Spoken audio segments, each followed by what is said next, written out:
Assim diz o Criador: por 3 transgressões de Moabe e por 4 não retirarei o castigo, porque queimou os ossos do rei Edom, até os reduzir a cal. Por isso porei fogo a Moabe, e ele consumirá os palácios de Queriote. E Moabe morrerá com grande estrondo, com alarido, com som de buzina. E tirarei o juiz do meio dele, e a todos os seus príncipes com ele matarei, diz o Criador. Pessoal, esse capítulo, né, esse versículo está no livro de Amós, né? Talvez pela primeira vez eu trago aqui para vocês um texto bem diferente, que é do livro de Amós, um livro do Velho Testamento, e fala de Moabe, né? Os Moabitas. Moabe, que não me falha a memória, né? Se eu estiver errado, quero que vocês me corrijam. Moabe foi, no caso, um dos descendentes ali do Velho Testamento de... Posso estar enganado, tá? Então, vocês me corrijam. Eles são um dos descendentes ali de Adão, se eu não me engano. De Adão? Não sei, não lembro. Então, Moabitas, eles na verdade são um dos descendentes do povo, é, desses povos ali do Oriente Médio e tal. Então, era uma nação que, diferente de Israel, eles seguiam deuses estranhos, né? Na verdade, é até muito curioso o Velho Testamento, porque ali Israel era a única nação ali dita pela Bíblia que, no caso, tinha o Criador como, no caso, o seu Deus, né? E outras nações, elas tinham ali outros deuses que eles cultuavam, né? Fazia a vontade deles e tal. Então tinha muito essa questão dessa confrontação, né? De deuses, né? De deuses diferentes. Então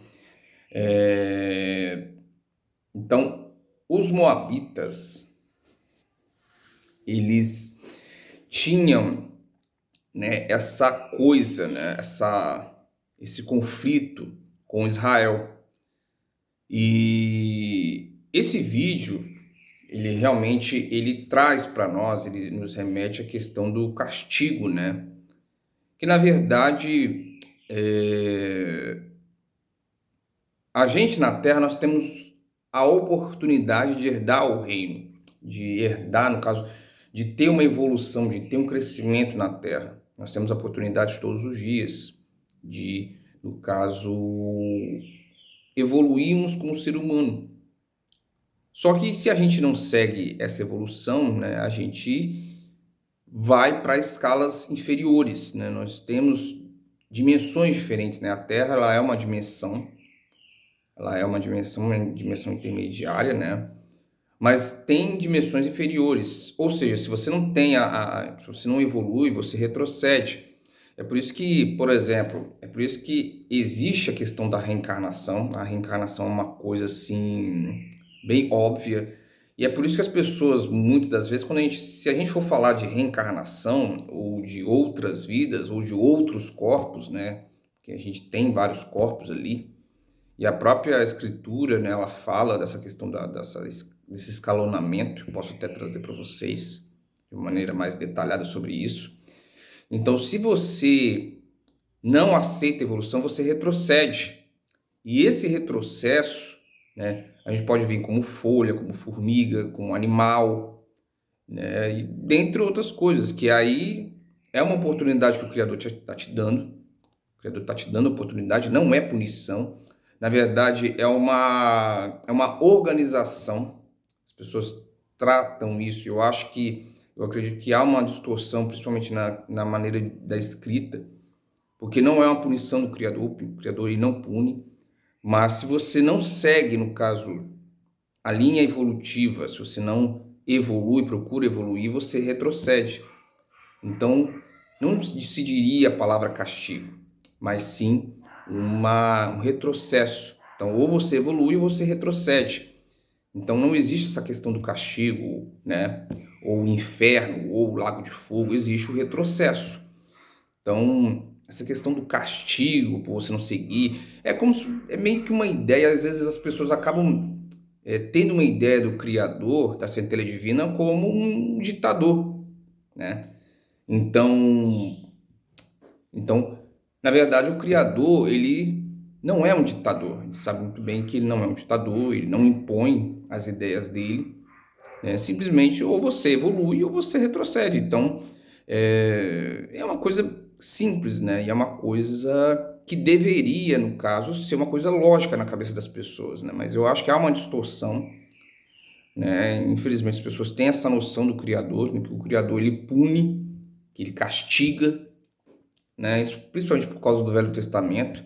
Principalmente se a pessoa ela acaba, vamos supor, ela não prefere não seguir religião nenhuma, ela não prefere não ir para lugar nenhum, né? Ela prefere, no caso, evoluir de maneira solitária, porque muitas das vezes a evolução ela é solitária. Então, se ela acaba não evoluindo, se ela não evolui, ela retrocede, mas ela pode evoluir de uma maneira solitária, né? Sem essa coisa de ficar procurando religião, até porque se você parar para analisar, gente, quer dizer, são muitas religiões no planeta Terra, são várias religiões, mas você pode observar, olha o planeta Terra do jeito que está, quer dizer, são tantas religiões, né? E se você for observar o próprio Buda, o próprio Messias, né? Entre outros, nenhum deles pediu para criar templo ou religiões, eles eram homens de uma evolução muito grande, eram homens que evoluíram na questão em relação à maioria das pessoas.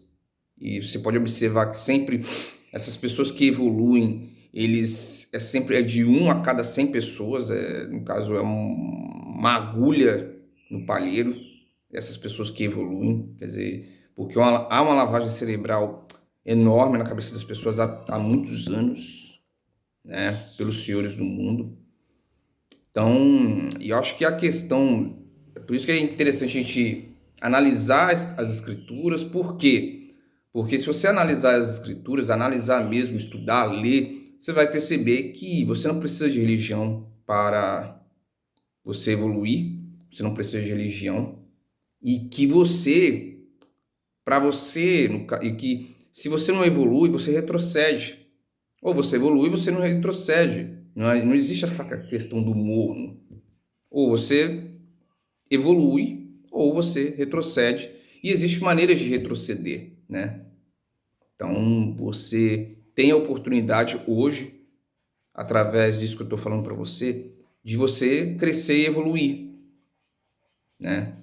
Então, tome isso como um exemplo bom para vocês, que eu espero que vocês tenham um ótimo dia. Essa é a pregação de hoje. Muito obrigado, pessoal, e até a próxima.